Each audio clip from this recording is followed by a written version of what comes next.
I had spent a few days in Austin visiting friends.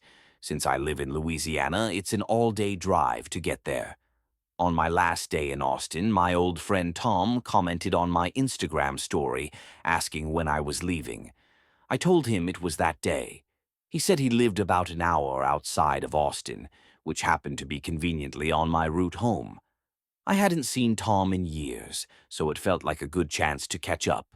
He invited me to stop by, and I figured, why not? I plugged his address into my GPS, and it said it would take about an hour and a half to get there. Tom and I had been good friends in high school, but we lost touch after graduation. We still followed each other on social media, but hadn't really talked in a long time. When I arrived at his place, I noticed the house looked a little old-fashioned, not run down, just aged. The wooden porch creaked under my feet. When Tom opened the door, I was hit with the scent of old wood and something rustic, like an old cabin in the woods.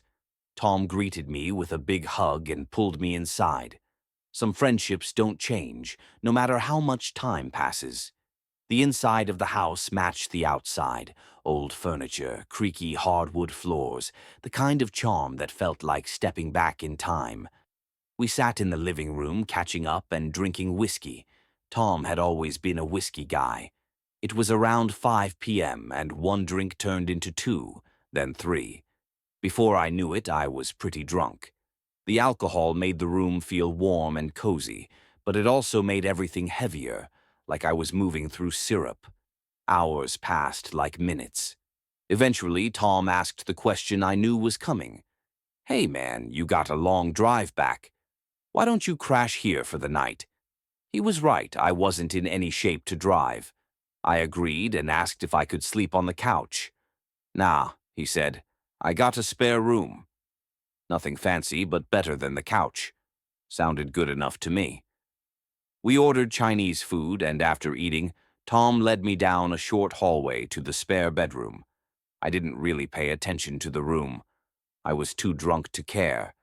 I do remember that the air felt weird in there, still and untouched, like the room hadn't been used in a long time.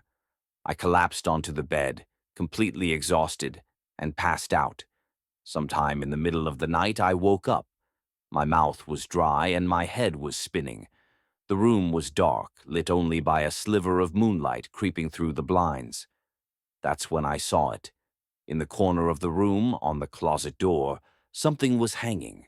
At first, I thought it was a black trench coat on a rack, but the shape was off. It had broad shoulders, too wide for a normal coat, and it didn't hang like fabric.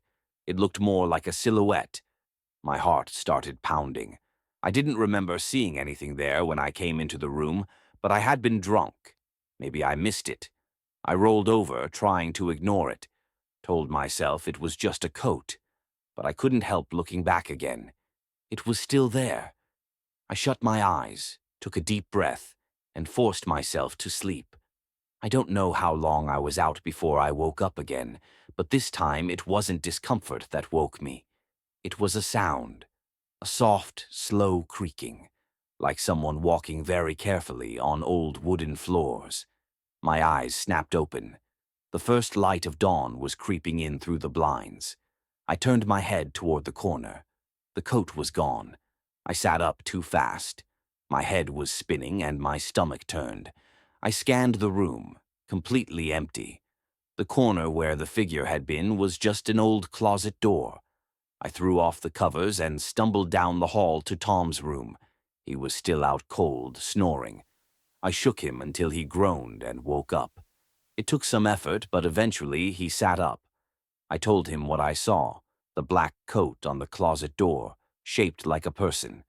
He looked confused. "What coat?" he asked. "I don't own a trench coat, man. I don't even have a coat rack in that room." I stared at him, waiting for a grin or a laugh, something to let me know he was messing with me. But his face stayed serious. "Come look," I said. He sighed but followed me back to the spare room. I pointed to the corner. "It was right there," I insisted. Tom scratched his head and asked if I was sure I wasn't dreaming. I told him I knew what I saw. I was awake both times. First it was there. Then it was gone. We stood there for a while, the silence thick and heavy.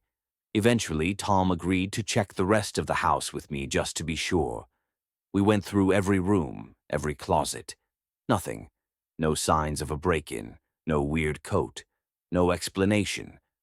Tom tried to convince me it was just a drunken hallucination. I wanted to believe him. I really wanted to believe him. But I couldn't shake the feeling that I had seen something real, something I wasn't meant to see. As soon as the sun was fully up, I grabbed my stuff, said a quick goodbye, and hit the road.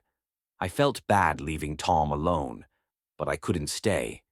The whole drive back to Louisiana, I kept thinking about it, waking up to a shadow that looked like a person, a figure that vanished before sunrise. Maybe it was a prank. Maybe it was just my mind playing tricks on me. But Tom never admitted to anything, and part of me is convinced someone was in that room, watching me sleep, and they decided to leave before morning came.